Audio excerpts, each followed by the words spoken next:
It's made of animal skin, and it's got words. It can talk.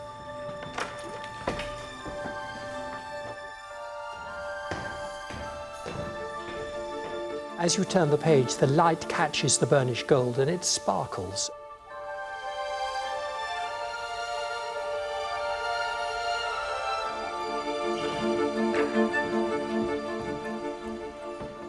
Come with us into the Parker Library, Cambridge, and the capital world of Christopher de Hamel. Everything is illuminated, or will be presently. No elephant had been to England since Roman times. This is the earliest picture of an elephant drawn from life in Western art. It's rather lovely. It was brought over here in 1255, sent over by Louis IX, St. Louis, and they built a little house for it in the Tower of London, and Matthew Paris came down and drew it on site, and they fed it on meat and wine, and it died 2 years later. It had a miserable life. I'm mad about good books, can't get my fill. De Hamel's been fascinated by ancient manuscripts since he was a boy. He spent his entire working life surrounded by them. Now he's told the colourful and often blood-stained story of a dozen priceless treasures. I want to know everything about a medieval manuscript. First of all, there is the text, I mean, what it actually says, and that's one thing, and we can read them. That's one thing. But I want to know who made the book, and when, and where, and how, and why, and who it was, and how long it took, and what it cost, and where the paints came from, and why they painted, or why they didn't, if it has pictures, where it's been, how it was shelved, how it was read, why they copied it, what they copied it from, how it survived, where it's been since the Middle Ages, when it was sold, why it was sold, how it's reached its present library.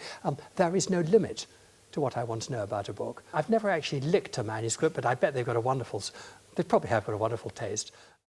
In a mountain cave near Berchtesgaden, Goering's secret treasure trove was located by American soldiers. One of the treasures that Goering plundered was a medieval book of hours, or prayer book, which had once belonged to a French princess. But it seems it was separated from other Nazi loot when it fell off a train. A French soldier stood on it and handed it in at a monastery, where it was forgotten about for 30 years. You can turn the pages, you touch them, you are handling, you are face to face with something that's 1,000 years old.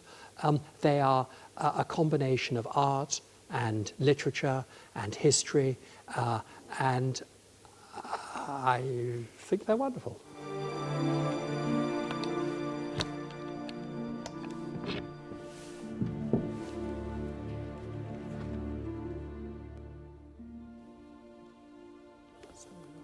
The most prized possessions of the Parker Library include the 1400-year-old St. Augustine Gospels, which de Hamel takes to Canterbury Cathedral amid tight security when a new archbishop is sworn in.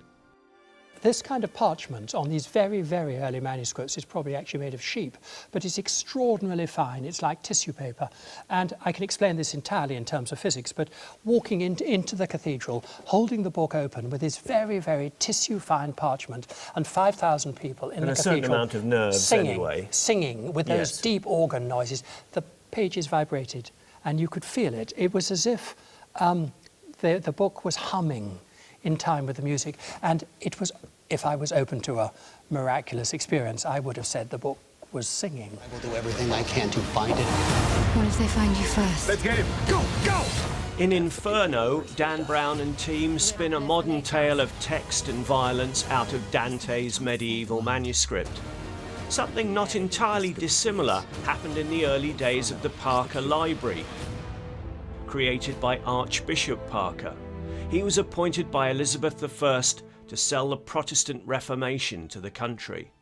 Parker was a Brexit man. He has to convince all of Middle England out there that this religious revolution, and it really was one, was not new, but was just the English way of doing things.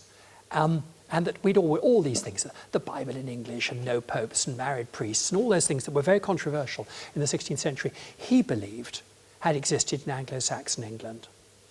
Therefore, he gets license from the Privy Council, effectively from the Queen, to help himself, just to take into his own possession the oldest books in England. So it was a kind of dodgy dossier to some extent. Can we call it that? All- fruit of his labour? All history is dodgy dossier. Every historian can't read and use every single document. Whatever you're writing, you're going to go back through the historical material and pick out what seems to tell the narrative that you want or tells the story that you want. Manuscripts are enchanting and full of interest, but what's the point of them now? Because everything has been copied pretty much. It's all online. And in any case, the ordinary person can't have access to them because they're so fragile.